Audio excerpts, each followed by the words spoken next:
Welcome to the Taped Podcast, the most Balincy podcast in the world. We are your hosts, myself, Michael. And me, Miho. And for today's episode of the Taped Podcast, we're going to be doing the same as usual, reviewing 4 albums, 3 new ones, and a classic. The 3 new albums that we're going to be talking about is Honeymoon by Beach Bunny, Superstar by Caroline Rose, and Eternal Atake by Lil Uzi Vert. And our classic for the week is Masters of Reality by Black Sabbath. Fuck yeah, boy. Anything to say before we start, or will we just get right into it? No. Well, unfortunately I think we should tell them what happened to Louis. The fact he died in a high-speed car crash. And unfortunately, he's not recording with us. Mm-hmm. For, I'm assuming, the foreseeable future. Until, because he's dead. I suppose so. I can't keep a straight face. What album do you want to start with on that note? Let's get Eternal Atake over and done with. Alright, F and chat for Louis, guys. F and chat. Eternal Atake is the second album from Philadelphia rapper Lil Uzi Vert. He is Real name Lillian Uzical Vertical. Real name Samir Woods. And this is long awaited album. It finally dropped after about 2.5 years. And I think we should just get into it. First track 1, Baby Pluto. Alright, first track, I thought this was a pretty strong opener to the album. I really enjoy the minute-long build-up into the heavy 808s that come in the first minute of the track. I think Uzi's flow is on point. He's not saying anything of interest, which isn't really surprising. But the melodies and the beat are pretty great. They sound really bright, and I really like it. I thought it was a pretty decent opening track. Well, I thought it was one of the worst tracks on the album. Bruh. The beat the instrumental I thought was just overblown. Not very interesting. I thought the performance from Uzi in general dragged it down even more. While he brought forward a good bit of energy, I think his flows were just completely one-dimensional. Lyrics were straight up stupid. And I think the track just felt like it was pretending to be a lot more than it really is. Alright. I gave it an 8. I gave it a 3. Bro. Bro. Bro, the Uzi stands. They're coming. Oh no. Alright, next track, Lo Mein. I actually thought the instrumental on this one was okay as well. The melodies and the beat were pretty good as well. I thought they were pretty well crafted. That skit at the end of it, though, was just terrible. Yeah, as for most of the skits on the album, I'm not going to touch on them after this because the skits are just that poorly acted and that bad. Plus, they don't even tie the concept together that well. Thought Uzi was okay on this track. His flow was pretty decent and his vocals were alright. I didn't think this was a standout track at all. I just thought it was okay. It was passable. For me, it was definitely a step up. I thought the beat was a bit more interesting, more kind of transcendental and ethereal almost sounding. The performance from Uzi I thought was a lot more convincing, while there's still some pretty bad lines in there. He has some good lines. Flow was pretty decent. It was performed well, and it accompanies the instrumental quite well. His flow and his delivery. Fair enough. I gave this track a 7. I give it a 6. Silly Watch. The piano in this instrumental just sounds tacky as fuck. I really don't like it at all. The, same kind of formula, heavy 808s, the trap layers all over it, and Uzi was just okay. His flows were alright. He was just, again, saying nothing of interest, as you'd expect with this kind of genre of music, but this one was just, I was mixed on this one. I didn't really enjoy it at all. Well, I enjoyed it. I thought the beat had a nice, cool, kind of dark and ominous twang to it. I thought Uzi gave off a decent performance, and I did find the contrast between the beat and the rapping as one of the more memorable points of this album. but it does seem a bit forced, and like this issue does become a lot more clear for me as the album goes on, that it sometimes, like, he just sticks ideas, like throws them at the wall and hopes they stick. Sometimes they do. I did find this track memorable, but as the album goes on, I can't say the same about some of the other ideas or executions on this project. Alright. I gave this track a 6. I agree. I gave it a 6. Pop. Fuck me. This is the worst track on the album. I hate the beat. The beat is just ugly as fuck. That synth, it's unique, but it just sounds bad. Like, that alien-y kind of sound to it just sounds awful. And, like, it doesn't really mesh well with the beat. And Uzi himself was absolutely trash on this song. The repetitiveness is just mind-numbingly bad. It is on so many levels of bad. I fucking hate that Balenci, like, fucking thing he went on. That... It's become such a shitpost now. Like, it's not even funny anymore. Like, at first, I just thought it was kind of funny, but at the same time, it was just redundant and, like, mind-numbingly terrible. And I hate this track, to be fair. I just don't like it at all. Yeah, definitely did not like this track. I wouldn't say it's my least favorite. I'd say it's definitely like my top 3 or 2 least favorite tracks. But yeah, the beat, at first, I was kind of enjoying it, but as the track goes on, it just starts to get so grating, and just Uzi just completely pisses me off on this track. It's so the hook is so mind-numbingly awful that I just want to break my headphones. The verses aren't as awful as the hook, but just sound completely out of place with the kind of spacey instrumental, and I just think this is a complete shit show of a track. I gave this track a 3. I also gave it a 3. You Better Move. This track, I thought was okay. Like, it was just kind of boring. Like, that sample is pretty unique, though. I really enjoyed that, like, sample that he had. The heavy 808s were pretty cool as well. But Uzi himself, again, was just uninteresting. His flows are pretty much the same. And, his subject matter is not really that appealing either. Like, am I really just... This was the point in the album, like, where on my most recent listen, where I was like, am I really just listening to him getting top for, like, the next fucking hour? Like, him talking you sure about are. it. Like, Jesus. You sure as fuck are. Yeah, the beat on this, it's just shit. it's not unique or artsy or anything. It's just shit. I hate it. Performance from Uzi, I don't think the energy or like his delivery was the worst on the album. In fact, it was alright. But the fucking lyrics on this are completely mind-numbing.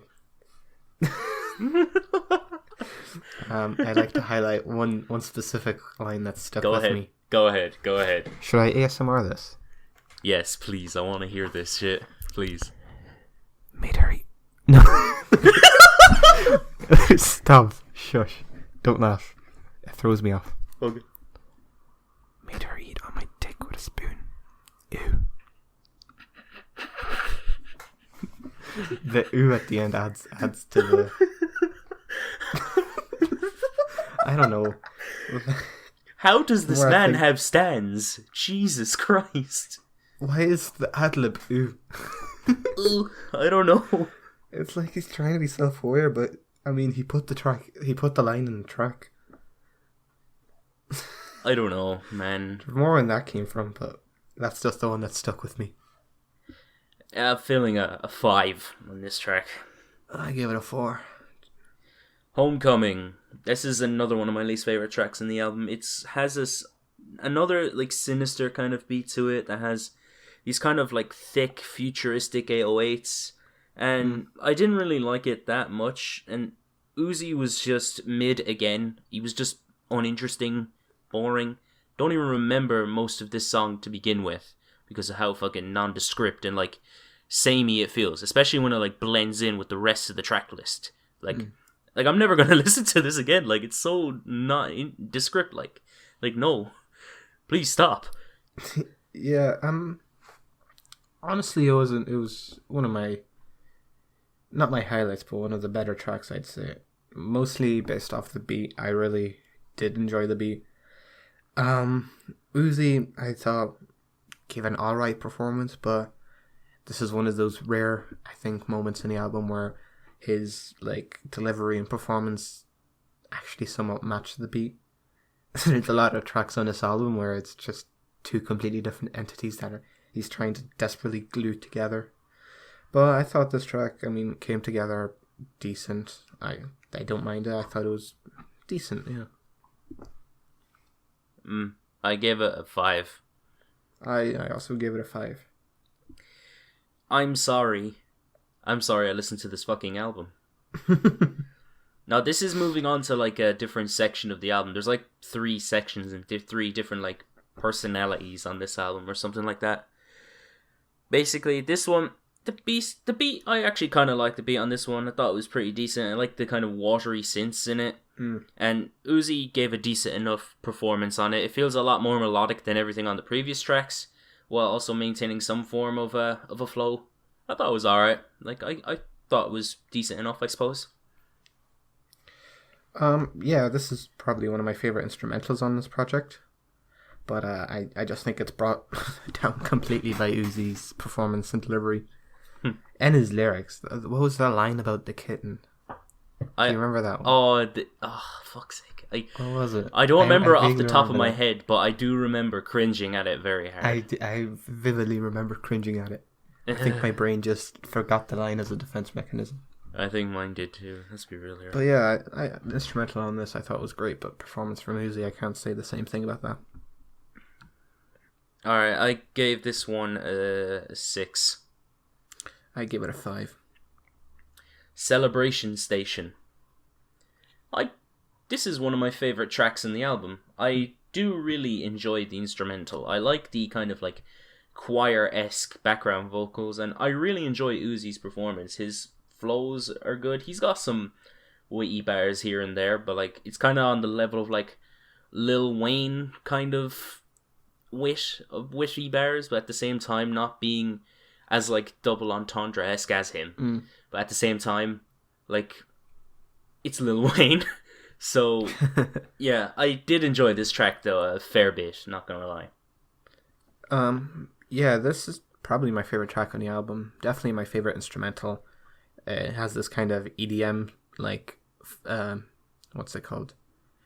EDM inspired flair to it, and I think the vocal samples add a lot of like almost like emotion to the beat. And I think Uzi, this is one of those rare moments where he just doesn't butcher the instrumental. His vocals still seem a bit out of place and just disjointed, I must say, but I think it's still too memorable and fun of a track for me to not like. Yeah, and it probably is the track that I came out of this record enjoying the most. Alright, I gave this track an 8. I gave it a 6. That's pretty low. For What? I'm harsh with my ratings. Yeah, I know. 6 is good. I mean, I think there's a bit of a contrast here now. My ratings are a bit more fair. Well, I wouldn't say fair. They're just a bit more compromisable. Optimistic. Optimistic and compromisable. I'm like the devil on the shoulder. You're like the angel. Fair. Next track, Bigger Than Life. Another one of my least favorite tracks in the album. This one is more low-key. It has a kind of a acoustic sample in it, but it's not interesting at all. Like, Uzi's not interesting either in terms of like flow, delivery, or lyrics. I just think it's just very mid. Like, I don't really feel like it's that descriptive. It's very forgettable. It's unmemorable, and I think I'd just rather not listen to it again. Yeah, I think this track has an issue that is shared with a lot of different tracks, especially in the latter like stages of the album, where the instrumental is decent on its own, but it's just completely out of fucking place when it comes to the performance from Uzi. It only works together if you like pretend it's artsy and experimental, when in reality it's just plain stupid. People think that the whole aesthetic of this album is unique in the trap genre. It's just trying so hard to be, though. It kind of is, And though. it's fooling some people, but I'm not falling for it. This is just stupid. Sure, I can give it the fact that it's unique, but it doesn't mean it's good. That is true. Yeah, rating. I gave this track a 5. I gave it a 4. Chrome Heart Tags, another one of my favorite tracks in the album. I actually really liked the heavy bass on this track. The ethereal sample I thought fit very well, and this is what I want from Uzi on this track. I want great melodies and great vocal inflections, and he actually kind of stood out on this one with his vocals, because up to this track, his vocal melodies have all kind of been samey and kind of redundant, but I feel like this is a nice switch up. I actually do really enjoy Chrome Heart Tags. And I think it sampled a Chief Keef song, but I can't remember which one it is.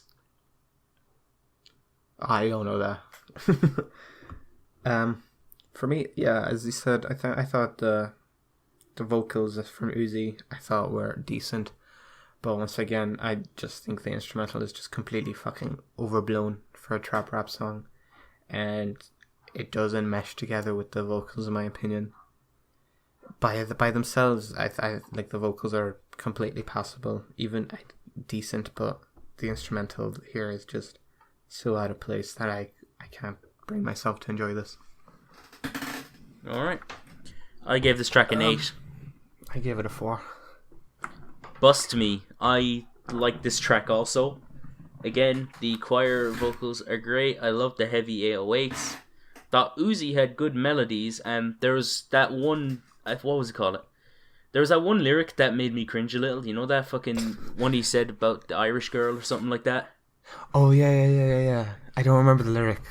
But I don't know. Yeah, I recall. Yeah, I thought it was a bad kind of lyric. I thought it was just kind of... It was used before, definitely. And it's pretty unoriginal, so that kind of took down points for me. But I do honestly really enjoy the whole vibe of this track. Yeah, I thought the instrumental was a lot more simple, and it was definitely something Uzi could shine on a bit more. And yeah, it sounds like what Uzi like the album Uzi should have made. Just keep it simple. Don't fucking go all out with these overblown instrumentals. Obviously, the track doesn't come without its share of questionable lyrics or vocal performances either, but I think it's easy to look past when the rest of the track is actually quite decent. Fair enough. I gave this track an 8. I gave it a 6. Prices. Another track that I really liked. I really enjoyed the build up to in the instrumental, like the choir. I thought the ethereal atmosphere of the instrumental was really good. Uzi was pretty decent. I thought his vocals and his flow was pretty catchy, and it kept me intrigued for the whole track. So I'm pretty happy with this one. To me, this track just has the same problem. I mean, interesting instrumental, but one that really belongs elsewhere, not under a crap trap beat and Lil Uzi rapping about head. And at this point in the album, it's just completely unmemorable to me. Fair. I gave it an 8. I gave it a 5. Urgency featuring Sid. This track is messy. This track is pretty messy. Whenever I'm fine with the instrumental, it's just very do nothing. And whenever Uzi tried harmonizing with Sid, it just came off cluttered and just pretty nah. I don't know, I don't really like this track all that much. Sid was fine, and Uzi was okay, but just whenever they tried harmonizing together, it just sounded messy. Yeah, I can definitely agree that, I mean, the Sid performance alone was pretty good, and you'd think if he's only including one feature on this whole thing, that it's gonna just be this really artistically important part of the album. But in reality, it's, as you said, a bit cluttered. I mean, the Sid part is fine, but the song just doesn't really blend together well, especially Sid's and Uzi's performances. They're like polar opposites. And Yeah, I mean, the instrumental is fine. The fact that Sid and Uzi aren't as energetic as Uzi tends to be on some of these tracks, and Uzi doesn't really overblow and just completely go out of sync with the instrumental for me, makes it one of the more enjoyable tracks, but I still wouldn't call this a standout. Fair. I gave it a 6. I give it a 5. Venetia. I thought this one was pretty decent as well. I really enjoyed the vocals on this one. I thought that Uzi's flow was on point as well, and the beat is pretty good. I thought the beat was great, but I'd say after another few weeks, I'll probably end up forgetting about this track. To me, that same problem as always. Interesting instrumental, completely ruined by crap performance from Uzi. It just doesn't work. It doesn't. Fair. That's all I really have to say. I gave it a 7. I gave it a 3. Secure the Bag. This track was so fucking boring. The beat I thought was pretty boring. It was uninspired, bland, and Uzi's performance, he was just fucking droney and repetitive as hell, and I really didn't think that complemented the instrumental very well. I thought it was pretty mid, pretty forgettable. It's probably one of the worst tracks in the album for me. For me, it's the worst track. The instrumental is just a fucking mess with a trap beat over it. And Uzi's performance does not fix anything, so monotone and boring. And yeah, if this track was torture. Yeah, I gave it a 4. I give it a 2. Final track, P2. And this is a part 2 to Uzi's biggest song, EXO Tour Life. And I really liked EXO Tour Life back in the day. I thought it was a great track. And hell yeah, I fucking still bump that. And it's probably my favorite Uzi track. I agree, hard agree. Yeah. For P2 though, I think it's good, but at the same time, you could I can appreciate that this is a callback to EXO Tour Life, but my problem with it is it's just so it's so drab compared to EXO Tour Life. Uzi's vocal performance is just bad on this one. When you compare it to EXO Tour Life, EXO Tour Life, his best vocal performances are on there, and on P2 it's just not as catchy or as memorable as EXO Tour Life was. I don't really feel like it was a worthy successor to it. Yeah, to me, I'd say decent track, I'd say, but I think the EXO Tour Life throwback is just very forced. As you said, it doesn't really act as a successor to that song in any way, shape, or form, except for the sample. But other than that part, I think the beat is quite simple. It's pleasant, and I think Uzi works with the beat somewhat well. And yeah, it's far from the most offensive track to me. Yeah, I feel like this was just made for his fans at this point. It wasn't even made for any form of artistic progression. Yeah, for sure. Alright, thoughts and opinions on the album? Well, last track, I gave a 5. Oh yeah, shit, I gave it a 6. Yeah, I'll go first. Okay. I mean, I think it's quite clear with what he was going for with this album. Something kind of ahead in the curve, something inspired by Dial It or Rodeo. And I feel like upon first listen, it might fool you into thinking that it is ahead of the curve, that it is, so artsy and special and unique. And it's trying really hard to be that, but it really isn't. When you look deeper into this, it just isn't. It's just an hour of Uzi putting just trap beats and rapping about getting head over instrumentals that do not work in the concept he's going for. Only if you really try to convince yourself that it's working and this is art. But yeah, it's just a lot of the time out of place. It's just a bit embarrassing. And the only tracks really here that stood out were the tracks that where the instrumentals and the vocal performance and trap beats really blended well and matched one another and complemented one another. And I think those tracks are just few and far in between. And I think it has the instrumentals have quality to them that I do quite enjoy. They're all kind of spacey and kind of, what's the word, sci-fi-ish, but just Uzi's just rapping about getting head over them, and it doesn't bring anything to the table unless you try to convince yourself it does. Alright. Right, so Eternal Atake from me. I did like a few tracks on this album. It has some good tracks. But I can agree that it tried too hard to be something that it's clearly not.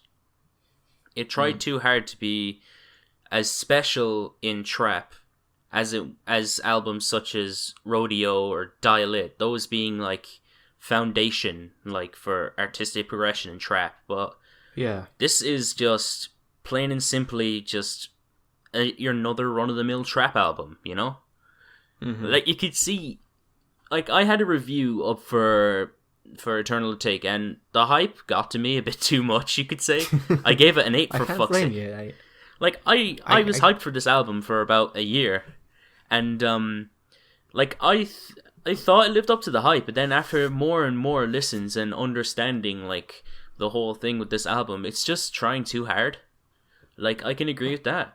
And I feel like I'm going to compare, and this isn't like a musical comparison, right? No, well, technically it is, but like not in the same lane as this artist. Think of it like this way. Lil Uzi, I've heard someone say this, Lil Uzi is basically the Eminem of quote-unquote mumble rap. Because Eminem, for the past, I'd say about 2 decades now, he hasn't evolved artistically and is only making music to appease his fans. Uzi is literally doing the same. This album is literally just fan service. And how the fuck does this man have stans? I am really curious about that. I can definitely agree with a lot of your points. And I, myself too, have guilty of giving it maybe a too high of a score at the start. I did, after repeated listens, bump that score down. But yeah, I just feel like if this wasn't, for some reason, hyped as much as it was, this would just be another just trap album that would be forgotten, like, years from now. I think the only reason this album will be remembered is because of all the hype surrounding it, not really because of the quality of the music. Yeah, I agree. Overall scores? So, yeah, I gave it a decent 4. I gave it a light to decent 6. Fair. Moving on. Which album do you want to do next? I don't mind. I really don't mind. Please help me here. I'm not going to make any decisions. Alright, we'll do Superstar. Alright, Superstar by Caroline Rose. Mm-hmm. Caroline Rose is a singer-songwriter and musician from Long Island, New York. Superstar is the follow-up album to her acclaimed 2018 studio album Loner, and is her 4th studio album overall. Alright. First track, Nothing's Impossible. And I was actually surprised by how much I really liked this track. I really do enjoy the synthy instrumental. I thought it was really great. I thought Caroline was good. The use of vocal effects suited this kind of style of instrumental very well. I thought it complemented it really well. And honestly, I thought it was a pretty strong opener. And I think it was setting the tone of the album very well for me. Yeah, I agree. Definitely sets a tone. Has an awesome, just silky smooth synth instrumental. I think it's perfectly matched by her vocals and reverb effects on them. Just complement the style a lot. And yeah, as a whole, it's a fun track, catchy performance, well sung, especially on the chorus. Chorus is catchy as heck and well sung. And yeah, good song. I gave it an 8. I gave it an 8. Got to Go My Own Way. I really, really like this track. I really love this groovy, like, synthy instrumental. I think that Caroline had some good verses and a really catchy chorus. I really like the chorus for this one. And this all culminates to make my favourite track on the album. I really liked it. Yeah, to me, it's just another fun, catchy synth instrumental with excellent production. The production throughout this album is sublime and has a great vocal performance once again from Rose. And shout out to the bass because the bass line on this is slick as fuck. Yeah, fucking groovy as hell. Yeah. Yeah, very good track. Very good indeed. I gave it a 9. I gave it a 7. Oh, I'm harsh. Come on. 7's really good. Okay. None of the tracks on the last album got a 7, so that's already better than everything else on that. Okay. Do you think we'll last forever? I really enjoyed the bass line on this track as well. I thought it was groovy as fuck, and the synths were great as well. I feel like Caroline's performance was really good, although it felt a tad bit monotone. So that kind of dragged it down a bit for me, but I can see myself revisiting this track quite a lot, to be fair. For me, it's my favorite track on the album. I just love the kick-ass bass line.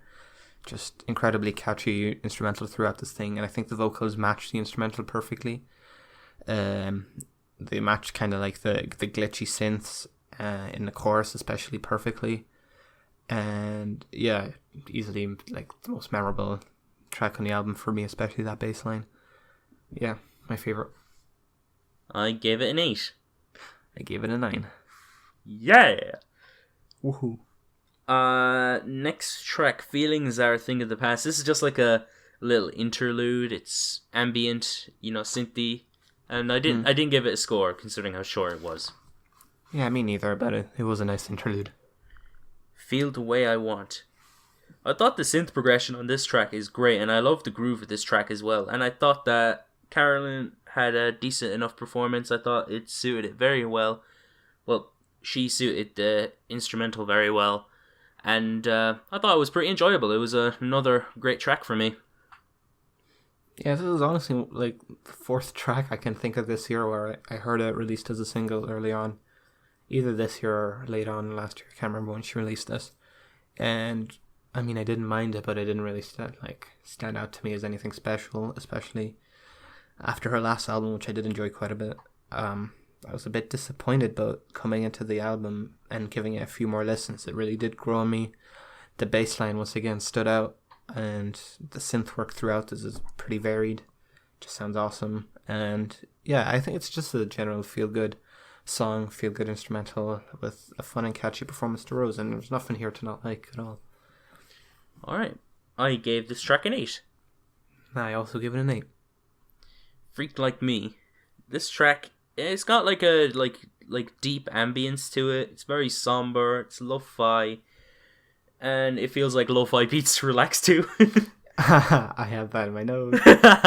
Yes. And I really enjoyed the laid back feel of this track, and again, it made for another great track. So I'm actually surprised about how so far this album was really consistent. Yeah, to me it's a nice change up in instrumental, very dreamy, very lo-fi as you said. And I think Rose's vocals complement this kind of aesthetic and instrumental very well. The track, even though it's more, dreamy and relaxed, it still has the same confidence and groove that she displayed on some of the previous tracks, but in a more mellow and relaxed kind of way. I gave this track an 8. I gave it a 7. The track Someone New is next, and I really love the build up to the chorus in this track. I thought that Caroline gave a good performance. She complemented the instrumental very well, and I thought it was pretty good. It's another consistent track for me, at least.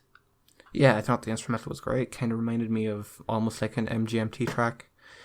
Catchy chorus, and I think Rose's performance matches and brings together the whole thing really well. My only real gripe is I don't think any of the verses were that memorable and didn't really match the energy of the chorus for me. Fair enough. I gave this track an 8. I gave it a 7. Pipe Dreams. This track feels like a more organic song compared to the rest of the album. It's very dreamy in terms of instrumentation, and I really did enjoy Caroline's performance as well. Topically, it's like basically looking into the future and planning your future, and that was all right. I thought it was pretty good, in my opinion. I thought it was a nice kind of like switch up from the synthy kind of stuff we've been getting. Yeah, I thought the instrumental was unique and unlike really anything else on this album, but without being completely out of place aesthetically still, and production-wise was really fantastic, I thought. Alright, I gave this track an 8. And gave it a 7.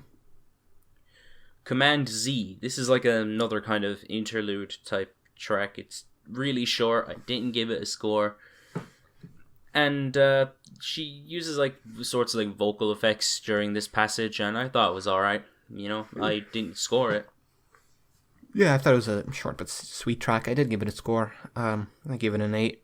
I thought the grimy, kind of distorted instrumental and the like odd mixing and overdubbing on the vocals just was once again pretty unique point in the album. And even though it was quite short, it was still very memorable to me. Alright. I gave this track an... Wait, are we on the next track or Command Z? Well, we were on Command Z. We're on to Back to the Beginning now. Alright, back to the beginning. I again enjoyed the organic instrumentation. The bass playing on this one was very good. I really like that as well. And I like Caroline's performance. I thought it was very good. She complimented it again very well. Just more or less the same of what I have to say with the other tracks. I really liked it. Stayed consistent for me. Yeah, instrumental, really cool. Kind of has this sinister feel to it. I love how like the song kind of brightens up and explodes during the chorus. Production-wise, impressive yet again. And performance-wise, Rose yet again does a really good job. Alright. I gave this track an 8. I gave it a 7. Final track. I Took a Ride. I thought the synths were very good. It's a bit long, but I don't really mind that much. And I thought the vocals were pretty decent on this one too. I enjoyed it, and again, thought it was pretty consistent, and it was a nice closer to the album, in my opinion at least. Yeah, I thought this was a brilliant track, an excellent way to close the album. The production, once again, incredible. I say this about every track. I love how the instrumental just slowly builds up around Rose's soulful vocals. And then when it finally builds up fully, it's probably like the most gratifying moment on the album for me. Just through and through, it has some brilliant synth work, instrumentation, great vocal performances, fantastic production, and just a brilliant way to close the album for me. Alright, I gave this track an 8. I gave it a 9. Lovely jubbly. Right, overall thoughts and opinions. Am I going first? Yeah, go first. Alright. I thought Superstar is more than worthy. Was a more than worthy follow-up to Loner, and I think it does more than good enough job at carrying the torch from that album. Stylistically, it follows kind of a similar pattern, and Rose seems to be a bit more focused on the style of the album as one cohesive unit. And the standout here on this album easily for me is the production. One of, if not the best produced album of the year for me.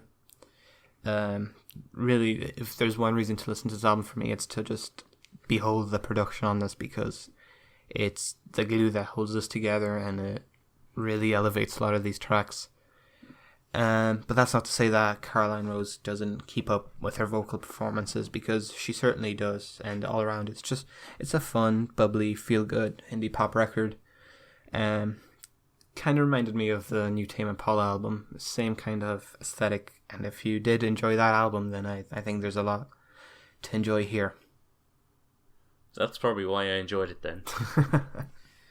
Well, for me, I absolutely loved the production on this album. I think it is great. The synthy production, it was amazing. I'll just say that. I thought it was fantastic. It was consistent the whole way through. There were some breaks into more organic production in some aspects of it. And that didn't really slow down the pace of the album either. I thought it kind of fit very well. And Caroline complemented all of these instrumentals very well, in my opinion. Her vocal performances, I thought, were pretty decent, and they actually they weren't really held back by the greatness in the instrumentals for me. I thought they were very good either way. Overall, this is probably a top 15 albums of the year for me, at least. I really did like this album the whole way through, and I didn't expect to enjoy it as much as I did. Top 10 for me, probably. Thus far. Fair. It's fair. Final score? Like 8 for me. Strong 7 for me. Alright. Next up, Honeymoon. Woo! Beach Bunny are an indie pop band from Chicago, Illinois, and Honeymoon is their debut studio album. Right. Let's get into it. Track 1, Promises. I really do enjoy the instrumentation on the first track. I thought it was very good. The drums are great. The guitars are so good. I really like the guitars. The lead vocalist is very good as well. She did a very good job of what she was given. And honestly, it made for probably one of my favourite tracks in the album. That was a very strong opener. Yeah, I agree. This is definitely a great opener and one of my favourite tracks in the album. It's just a super fun, super addicting indie rock song. Has a great instrumental with great performances, especially from the drums. The drums will just have you air drumming without even noticing. I think the vocals fit the aesthetic of the track very well, and overall it was well sung. And yeah, it's just a super catchy, super fun, super well written little indie rock song. I gave it an 8.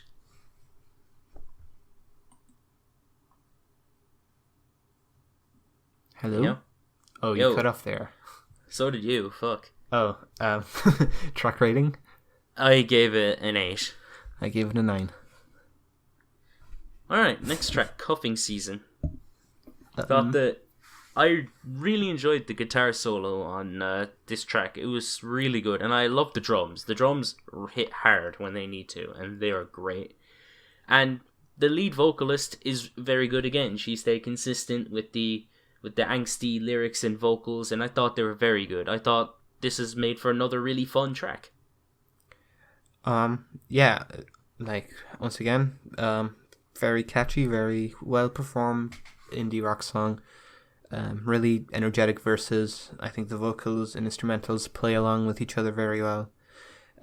Catchy chorus once again, and I love the nice little summary guitar solo that kind of ties this track together.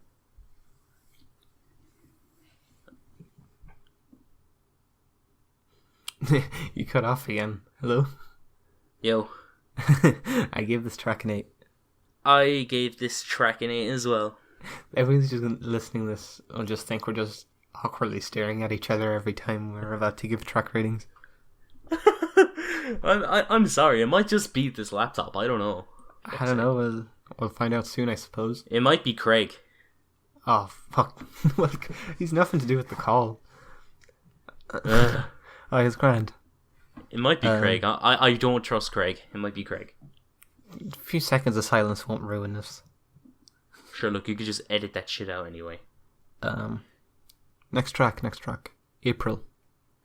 This one is it's a more groovy track. The vocals, again, were pretty good as well. This one, it's not really much to talk about. It was alright. It was pretty fun. I thought it was good. Yeah, it's a nice little down-tempo indie rock tune. At first, with just nice vocals, very well written yet again. Some very catchy guitar tunes in the post-chorus, really memorable. And the song, as you expect would do, picks up energy in the end in just fun indie rock fashion. And yeah, it's definitely one of the more memorable tracks to me. I gave this track a 7. I gave it an 8. Rear View. Instrumental is slow up to the guitar part. It feels a lot like a Weezer like kind of thing to me. I don't know why that came into my head when I wrote this down, but that's just how I'm feeling. The vocals again were very good. They maintained the angsty feel of it, and I actually do really enjoy this track. It's one of my favorites on the album. Yawn. Passionate vocal performance from Lily Trifilio on this with a very stripped back song until the very end when the track inevitably explodes, and it's a very catchy, very emotional ending, and it ties the track together really nicely. And yeah, it's a good track. All right. It wouldn't be one of my favorites though. Fair enough. I gave this track a 7. I agree. Miss California. It had good instrumentation on it. It was really decent. It maintained that classic feel, and overall the song is about jealousy, and I thought vocal performance again was really good from the lead vocalist. I thought she was great on this track. I really did like this one. Yeah, this track is my favorite on the album, I'd say. The song has just been stuck in my head on and off for the last 2 weeks. The chorus is just catchy in the best way possible. Other than that, it's a very well written song with good lyrics, excellent performance from the band. Once again, every instrument is tight and on point and ties this track together. And yeah, the chorus is... I love the chorus on this thing. I gave this track an 8. I gave it a 9. Lovely. Colorblind. I thought this track was pretty decent as well. It has a nice little groove to it, and the vocals are good as well. Again, there's not really much I took notice of. It's just another really fun track. I did think it was pretty decent. Yeah, it's got some awesome drumming, great guitar work, especially the just awesome guitar riffs in the post-chorus, very Midwest emo inspired. I think it's vocally great from Lily, and I think the vocals through and through are quite fun, quite upbeat. And yeah, another great indie rock, sorry. Yeah, I gave this track a 7. I gave it an 8. Racetrack. This track was probably my least favorite on the album. This one felt like a bit of a slow burner for me. You know, the chords in the background were alright, and it felt a bit too short for me. It just feels kind of empty. Well, that's just what I felt from it. I didn't really feel like it was anything memorable or anything to take home. I just thought it was pretty weak overall. Yeah, it's a short little synth piano ballad. It's pretty, and it's a nice track, but it's definitely not a standout overall for me. And I agree, it's probably my least favorite on the album. Alright, I gave this track a 5. I gave it a 6. Alright, next track, Dream Boy. I thought the instrumentation, again, it was pretty good. It was really good, it had nice energy to it. And vocal performances, again, they were pretty good. Lily was great on the vocal front, and overall, it was pretty fun. Again, this is, so far, it's all been a pretty fun album, you know? Like, I really enjoyed it. Yeah, more just great, energetic and fun performances from Lily with just catchy lyrics, fun production, very tight instrumentation. What you've come to expect at this point from this album. It doesn't really slow down here, and it's a good track, a very good track. I gave it a 7. I also gave it a 7. Final track, Cloud 9. This one was short and sweet. I thought that this had good instrumentation on it. It was very good. I thought it was pretty fun. And again, vocally, it was great. I think Lily's vocals were pretty good. And, you know, subject matter maintaining the same kind of angsty feel that it does for a lot of these tracks. And it maintained itself being catchy as well. So I can really appreciate that. It was a pretty good closer, I would say. Yeah, definitely a good closer. Just, once again, really awesome, fun vocals. But also quite emotional, and it's a great, energetic, emotional track to finish the album off, and yeah, I really enjoyed it. Alright, I gave this track a 7. I gave it an 8. Final thoughts and opinions. To me, Honeymoon is just, it's short and sweet, little, emotional, fun, catchy, Midwest emo infused power pop, indie rock kind of twang album.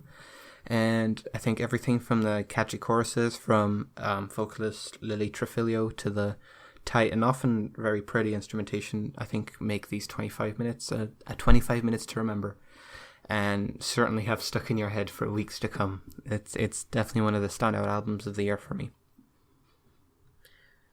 Fair enough. I thought it was pretty good. I really enjoyed it. It was short, it was sweet, it was fun. It had a very catchy kind of angst to it. Definitely, if you're the younger generation, you could definitely really enjoy this track, and I do as well. I think not track, album, I mean. And I do. I enjoy it quite a lot. I think it is a pretty fun album. It's not one of my favorites of the year, but it's certainly one you don't really want to skip out on. I would definitely go as far as to recommend this one. I think it's pretty good. It has a lot to offer, vocally and instrumentally. Final score? I gave it a light 7. I gave it a light 8. Nice. Before we move on to the classic, favorite new release of this week? Beach Bunny, Honeymoon. For me, it was Superstar, Caroline Rose. Can't really disagree. That was also a great album. Mm-hmm. Now, the classic. Masters of Reality by Black Sabbath. How do I do this? Black Sabbath need an introduction? Look, all you need to know about Black Sabbath is that they're probably one of the forefathers of heavy metal. Definitely. They made some iconic classic heavy metal albums, and this happens to be one of them, hence why we're reviewing it. So I think we should just shut up and take it away, Ozzy. Yeah, it's their third. I'll add that it is their third studio album, released only a year after their debut. So these are still the early stages of the band, and I would say this is like one of their 3 like big albums. Yeah. All right. Okay, first track. 1. Sweet Leaf. The heavy guitars are great. I love the switch up in the middle of the track. I thought it was amazing, and that fucking guitar solo was amazing. And Ozzy Osbourne was being Ozzy Osbourne. He gave a really good performance. It was very memorable, and he fit like the energy. You wouldn't say energy. You could say like what's the word? Charisma of the instrumental. You could say. Yeah. Equally as charismatic as the instrumental. I thought it was a pretty strong opener. Charismatic in his own way. Yeah. I mean, it's Ozzy Osbourne. For sure. Yeah. Just a completely iconic guitar riffs, multiple from Tony Iommi on this. As per usual. Good vocal mixing on Ozzy's vocals. Make them really stand out. And just all around great mixing on all of the instruments, especially the drums. The drums sound very organic, as if they're right there in front of you. Just some incredible guitar work and drum work as the song kind of picks up energy and explodes. And yeah, it's one of the better Black Sabbath songs, I would say. I gave this track an 8. I gave it a 9. After Forever has a static opening into these kind of guitars. They're really groovy. The guitar solo was sick as fuck, as always. Always props to Iommi. And Ozzy Osbourne, being Ozzy Osbourne, maintaining that charismatic presence that he does on a lot of tracks in earlier Black Sabbath, and it was great. It's probably one of my favorite tracks on the album. Yeah, definitely one of my favorites on the album as well. One of the more memorable Black Sabbath tracks to me. It's got some surprisingly bright riffs in between some of the verses, and it's got just great guitar work through and through from Tony Iommi, as per usual.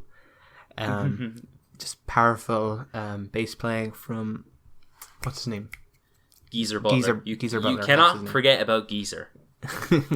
He's always there, just cementing these tracks together, and that's what he's doing here. Yeah, I give this track a 9. I also gave it a 9. Next track is Embryo. It's like a interlude thing. Yeah. No rating. And no rating. Moves on into the next track, Children of the Grave. And Children of the Grave is my favourite track on the album. The guitars are absolutely fantastic. It's repetitive, but I feel like the repetitive nature of this track suits very well. And, of course, Ozzy was great. What do you expect? Yeah. Guitar solo on this track, first of all, is fantastic. Just the overall energy of this track is great. The drumming is really great, but I think the only gripe I have with this song is that the mixing on a drum is a bit weird at times. sounds a bit compressed, but it doesn't really take away much enjoyment at all. It's still composed really well, it's a very good track. All right, I gave this track a 10. Oh, I give it an 8. Next track is Orchid. It's a guitar interlude again. There's great playing on this. I think it's really cool. Yeah, and it's cool, but and it moves into Lord of This World, which isn't my favorite track on the album. It's not the worst, I would say, but it's not the best, but it's decent. Like, it has decent playing on it, and you know, like I keep saying, Ozzy being Ozzy. I'm starting to sound like a fucking Ozzy Osbourne stan, not gonna lie. You are, don't lie. To be fair, I saw the man live, so obviously. That I'm jealous, honestly. Yeah. Yeah, this is a fantastic track again with great drumming, great guitar work. I love the kind of fun rhythmic guitar riffs. Guitar solos, as always, are brilliant. Tony Iommi is just a master of his craft. And the only real gripe I have, again, with this track, which probably makes it my least favourite track in the album, even though it's still a brilliant track, is that I think Ozzy's vocals are a bit overblown in the mix, and it's hard to sometimes focus on some of the other instruments. But yeah, other than that, like, it's composed well, it's a brilliant track. I just wish that they kind of lowered Ozzy's vocals a little bit in the mix. Fair enough. I gave this track an 8. I also give it an 8. Solitude. I'd say this is my second favourite track on the album. I love this. This is a really nice contrast from everything else that's been going on in the album without sounding awkward at all. I think that Tony Iommi's flute was really good. Yeah. And the guitars, again, were fantastic. They were very good. And when I first listened to this, I didn't even think that whoever was performing the vocals was Ozzy. But yeah, it is Ozzy. It is Ozzy. And Ozzy, I don't think he'd let anyone else do them. Literally. Well, as long as he was there. Obviously, he wasn't always in the band. I mean, yeah, sure, didn't he get kicked out in the 70s or something like that? Yeah, and replaced by Dio, of all people. Yeah, they released a good album with Dio. I suppose. But at least Ozzy's back. Yeah, it's not the same. It's not the same. Ozzy still maintained his charismatic presence, and I really do like this track quite a lot. Yeah, once again, as you said, it's a more slower, more of a switch up in the track list, but it doesn't like stick out like a sore thumb at all. It flows in from the last track and then to the next pretty well, and yeah, it's got great vocals from Ozzy. It flows like nicely with some of the instrumentation in the background, like the flutes and piano performed by Iommi, and yeah, it's a very memorable track, and it's a bit of a switch up on the album, which is welcome. I gave this track a 9. I gave it an 8. Into the Void. I thought it was a weak closer, if I'm being honest with you.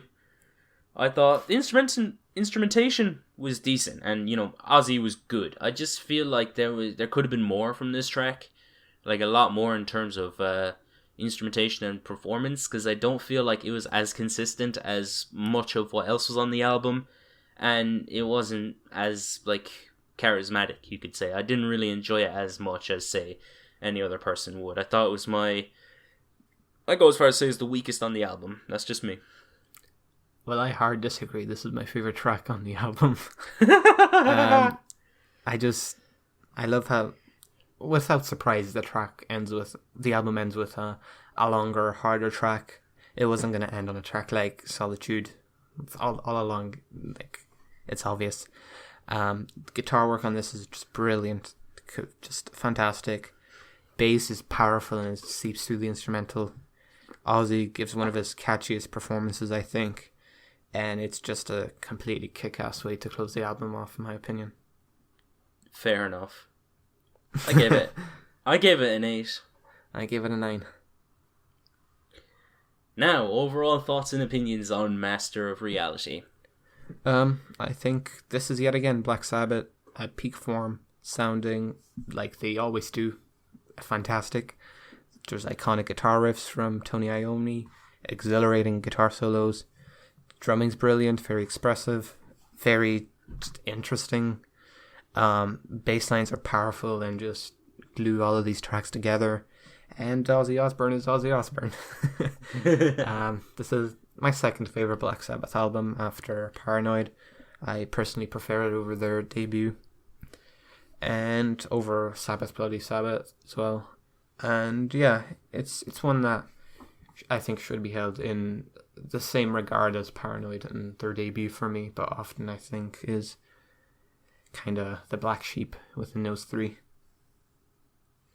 Fair enough. I would agree with you that I think it's Black Sabbath's second best album. I feel like Paranoid is better, but Self-Titled is below those two for me. And I think that Master of Reality, it has some great performances in terms of instrumentation and vocals. I think that Ozzy Osbourne was just as charismatic as he could have ever been on early Black Sabbath. And as like you said, iconic guitar performances from Tony Iommi. Geezer Butler had great bass playing, and was it Bill Ward? I think his name was. Yeah, Bill Ward had some pretty good drumming as well, and I think that this really showed that Black Sabbath were great as a unit, and that they were capable of making great music, which they did. And overall, it's probably one of the best metal albums of the early classics, you could say. But I like it, like you said, and like I said earlier, I don't think it is the best Black Sabbath album, but it is certainly one of the best. I think it is a great metal album. For sure. Do you actually hear the story of how Tony Iommi kind of developed his heavy metal style? No, how? I think it was in a work accident with some saw or something. He lost the two of his fingertips on his picking hand, and I think he toned his guitar down to make it easier for him to press down on the string and play, and that's why the Black Sabbath had this deeper guitar tone, than a lot of other contemporary bands like Led Zeppelin, and I think that's where the kind of idea for the whole heavy metal genre just kind of began. Yeah, Tony Iommi's work accident. If he still had his fingers. Yeah, I was just about to say metal. We would have never gotten iconic metal acts and metal as a whole. Right. Yeah. That's it. We did it. That's it. Yeah. Final score? I gave Master of Reality strong 8. I agree. I gave it a strong 8. Alright, what albums are we doing next week? Let me get my list up. We're doing The Weeknd, After Hours. Yes! J Electronica, A Written Testimony. Woo! Code Orange, Underneath.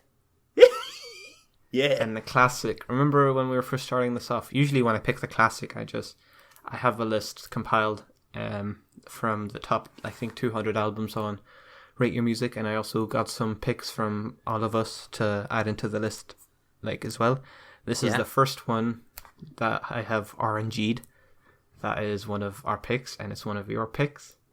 Ooh. And our classic album is Clips, Hell Hath No Fury. Yes! Yes! I'm actually so fucking excited for next week now. This is going to be fun as fuck.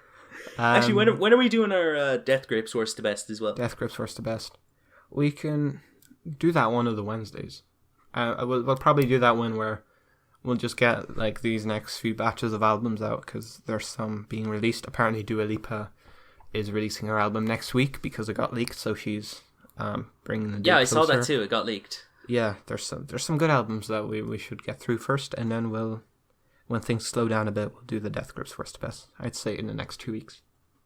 All right, fair. So yeah. Thanks for checking out today's episode of the Taped Podcast.